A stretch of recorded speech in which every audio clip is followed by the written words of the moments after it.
Hello guys, welcome back to my channel. मेरा नाम है एजे और आज हम रिवीजन करने वाले हैं जीएसटी के बारे में। तो कल हमने क्या पढ़ा था? कल हमने ये पढ़ा था कि सर, अगर ऑक्शनेबल क्लेम होता है तो उसमें लॉटरी, बेटिंग और गैम्बलिंग तीन चीज़ ही सिर्फ जीएसटी के परिव्यू में है। बाकी सभी को ये कहाँ से नेगेटिव लिस्ट से बाहर निकाल दिए हैं। मतलब उनके ऊपर जीएसटी लगेगा ही नहीं। क्यों नहीं लगेगा? क्योंकि वो ना ही गुड्स है ना ही सर्विसेज है। सर, लॉटरी, बेटिंग और गैम्बलिंग, तो सर वैल्यूएशन के बारे में सर थोड़ा बताइए ना, कैसे वैल्यूएशन करते हैं इसका हम लोग। लॉटरी के बारे में आपको ये देखना है कि lottery is run by state government कि ऑथराइज बाय स्टेट गवर्नमेंट। अगर रन बाय स्टेट गवर्नमेंट है तो हम लोग ये मानते हैं जो भी वैल्यू है उसके अंदर 12% जीएसटी इंक्लूडेड है।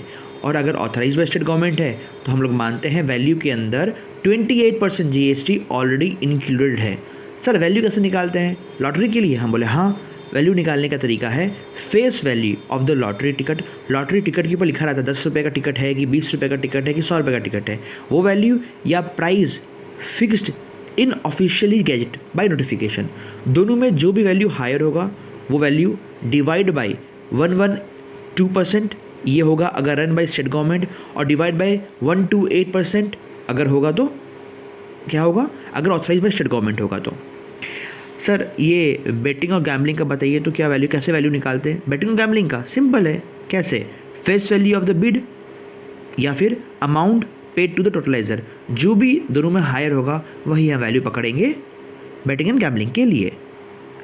तो सेक्शन 7 क्या होता है? सप्लाई के बारे में होता है, सप्लाई को डिफाइन करता है। सेक्शन 7 का कितना पार्ट होता है? 2 पार्ट होता है, सेक्शन 7(1) एंड सेक्शन 7(2). सेक्शन 7(1) का 3 पार्ट होता है, 7(1)A, 7(1)B एंड 7(1)C। तो कल हम लोग क्या पढ़ा था? कल हमने पढ़ा था 7(1)A। 7(1)A हमेशा सप्लायर के एंगल से ड्राफ्ट किया गया है। मतलब अगर मैंने आपको माल बेचा तो 7(1)A मेरे एंगल से डिफाइन किया गया है। ये क्या बोलता है? इट इंक्लूड्स क्या, हर तरह का सप्लाई, चाहे आप उसको सेल बोलो, चाहे बार्टर बोलो, चाहे एक्सचेंज बोलो, लाइसेंस बोलो, ट्रांसफ़र बोलो, डिस्पोजेबल बोलो, कुछ भी बोलो आप, any form of supply made or agreed to be made for a consideration in the course of furtherance of business, ये होता है सेक्शन 7(1)A। चलिए हम लोग बात करते हैं आज 7(1)B के बारे में। 7(1)B क्या होता है?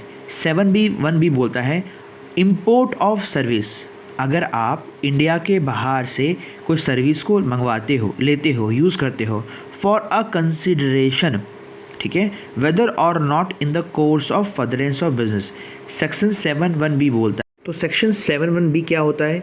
ये बोलता है इम्पोर्ट ऑफ सर्विस, अगर हम लोग इंडिया के बाहर से इम्पोर्ट करते हैं। अच्छा सर, इम्पोर्ट ऑफ सर्विस का मतलब क्या होता है पहले तो ये बताइए।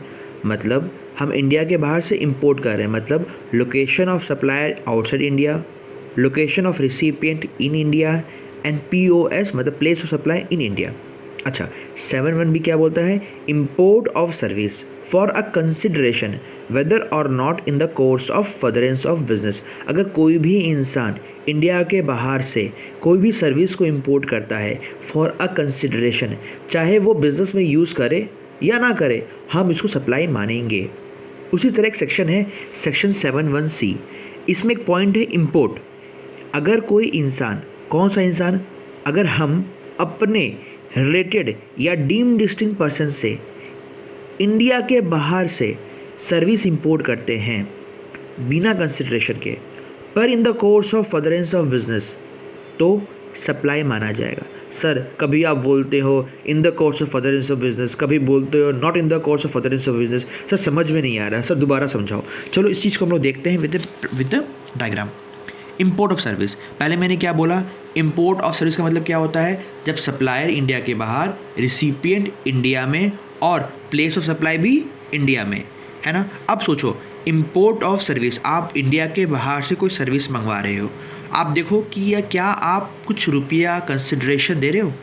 हाँ दे रहे हो ना? हाँ दे रहे हैं।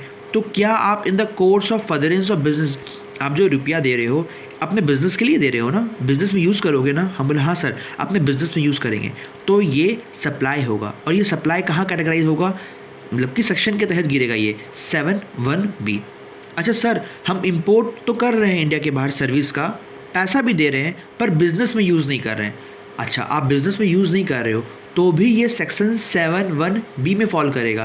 पर सर ये तो गलत है ना, हम बिज़नेस के लिए यूज़ तो कर नहीं रहे हैं, फिर भी उसको सप्लाई माना जा रहा है। हाँ, गवर्नमेंट भी यही बात समझा, ये गलत है।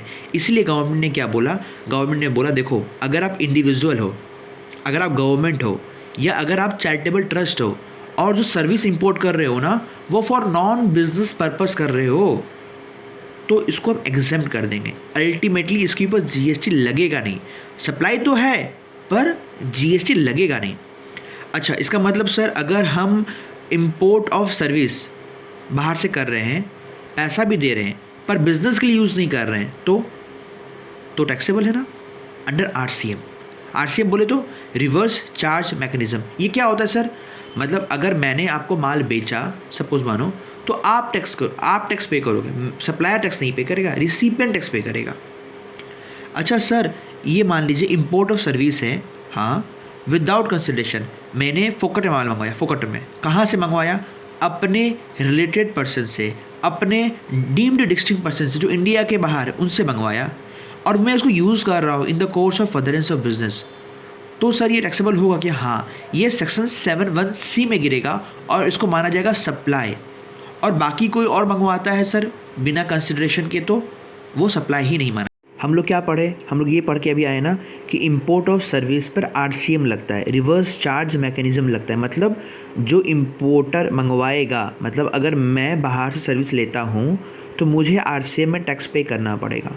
हाँ सर, पर अगर मैं इंडिविजुअल हूँ सर, मैं अगर गवर्नमेंट एजेंसी हूँ सर, अगर मैं अनरजिस्टर्ड पर्सन हूँ, मैं सर्विस तो बाहर से ले रहा हूँ पर बिज़नेस के लिए नहीं ले रहा हूँ सर, तो क्या मुझे भी आरसीएम में टैक्स देना पड़ेगा? क्योंकि मैंने तो सुना है जिसको आरसीएम में टैक्स देना पड़ता है उसको कंपलसरी रजिस्ट्रेशन लेना पड़ता है सेक्शन 24 ऑफ सीजीएसटी एक्ट में। तो सरकार बोलता है देखो, इंपोर्ट ऑफ सर्विस पर जनरली आरसीएम लगता है, पर अगर आप गवर्नमेंट हो, लोकल अथॉरिटी हो, गवर्नमेंट एजेंसी हो, इंडिविजुअल हो या अनरजिस्टर्ड पर्सन हो, है ना, और आप अगर ये सर्विस ले रहे हो फॉर नॉन बिजनेस पर्सन, तो आपके ऊपर आरसीएम का एप्लीकेबिलिटी आएगा ही नहीं। एंड सो आपको सेक्शन 24 में कंपलसरी रजिस्ट्रेशन लेना ही नहीं पड़ेगा।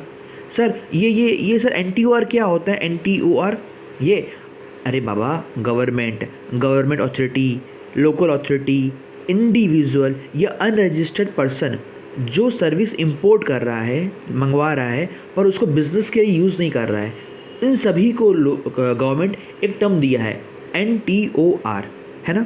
तो क्या हम लोगों ने क्या पढ़ा, अगर इंपोर्ट ऑफ सर्विस करते हैं तो जनरली आरसीएम लगता है, पर इंपोर्ट ऑफ सर्विस कौन कर रहा है? NTOR कर रहा है, तो उनके ऊपर आरसीएम का लायबिलिटी ही नहीं आता है। सर अगर NTOR नहीं कर रहा और कोई कर रहा हो तो आरसीएम का डेफिनेटली एप्लीकेबिलिटी आता है इसके ऊपर ना। अच्छा सर, एक चीज़ बताइए, अभी आप बता रहे थे ना सेक्शन 7(1)(b) क्या होता है? अगर हम लोग इंपोर्ट ऑफ सर्विस करते हैं, सर्विस को इंडिया के बाहर से मंगवाते हैं फॉर अ कंसिडरेशन, चाहे आप बिज़नेस के लिए यूज़ करो या बिज़नेस के लिए यूज़ मत करो, तो भी उसको सप्लाई मानते हैं। अच्छा सर, एक चीज़ बताओ, हम लोग है ना नेटफ्लिक्स डाउनलोड करते हैं और है ना हम लोग शो देखने के लिए, वेब सीरीज़ देखने के लिए हम लोग सब्सक्रिप्शन लेते हैं, तो सर नेटफ्लिक्स भी तो इंडिया के बाहर है, वो इंडिया के बाहर है, हम लोग इंडिया के अंदर है, हम लोग उनको पैसा दे रहे हैं, तो सर क्या हम लोग के ऊपर भी आरसीएम लगेगा क्या? नहीं।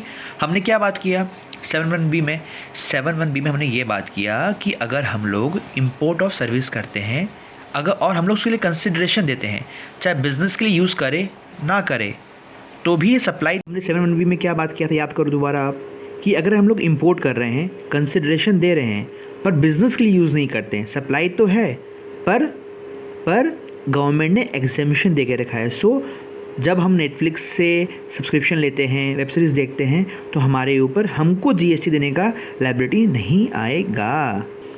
ये जो नेटफ्लिक्स वाले हैं ना, उनको हम लोग कहते हैं OIDAR। सर क्या हो कहते हैं इनको? OIDAR। अच्छा सर, ये क्या होता है OIDAR? OIDAR मतलब आप समझो कि नेटफ्लिक्स है, वो इंडिया के बाहर से इंडिया में सर्विस दे रहा है। वो सर्विस कैसे देता है? ऑनलाइन देता है। क्या कोई मैनुअल इंटरवेंशन होता है? नहीं। हम लोग उनके ऐप पर जाते हैं और सब्सक्राइब करते हैं, और जो भी कंटेंट होता है वो उनके क्लाउड पर रहता है और हम लोग सब उसको देख पाते हैं आराम से। तो OIDAR का पहले मतलब समझते हैं। क्या होता है? जहाँ पर डिलीवरी हम लोग को होता है ओवर इंटरनेट, सप्लाई ऑटोमेटिक होता है और minimum human intervention is involve, उसको हम लोग कहते हैं कि सामने वाला इंसान हम लोग को OIDAR का सर्विस दे रहा है। एग्जांपल मानो कि आप कोई साइट पर गए, साइट पर आप कोई बुक है, एग्जांपल मानो कोई बुक के लिए आप साइट पर गए, आप वहाँ लिखते हो, आप वहाँ परचेज़ की बुक को, और बुक आपको फिजिकल डिलीवर होता है, तो क्या वो सामने वाला इंसान आपको OIDAR का सर्विस दे रहा है? नहीं। क्यों नहीं? क्योंकि आपको क्या बोला, क्योंकि कंटेंट आपका ऑनलाइन मोड पर होना चाहिए, मिनिमम ह्यूमन इंटरवेंशन होना चाहिए। यहाँ तो फिजिकल फॉर्म में आ रहा है ना, तो ये तो OIDAR का सर्विस ही नहीं दे रहा है। अच्छा सर दोबारा बताओ, OIDAR कैसे याद करें, इसको बताओ कैसे याद करें। अच्छा, OIDAR जब भी क्वेश्चन में आएगा, what do you mean by OIDAR, आपको क्या लिखना है? आपको लिखना है delivery is mediated by IT over internet, पहला। सप्लाई जहाँ ऑटोमेटिक होता है एंड जहाँ पर minimum human intervention is involve, meaning part में ही होता है। इट इंक्लूड्स, क्या इंक्लूसिव डिफिनेशन है क्या? दीदी मुझे ABCD गेम खेलना है, ये शॉर्टकट है इसका, क्या है? दीदी मुझे ABCD गेम खेलना है। दीदी मतलब D, डिजिटल डेटा स्टोरेज है ना।